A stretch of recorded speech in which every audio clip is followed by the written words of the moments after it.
the getting, the using, the manipulation to make sure I have more.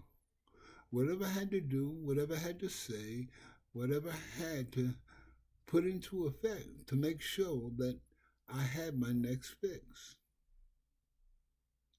But I also realized that by putting all that energy and work in my next fix, I started forgetting things.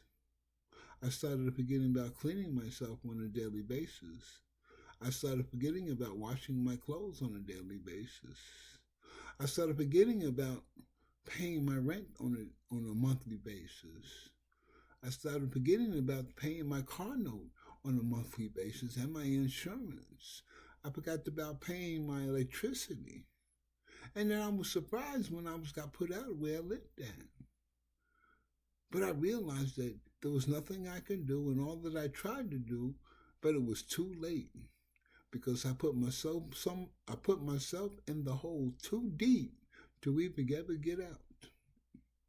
And I became homeless.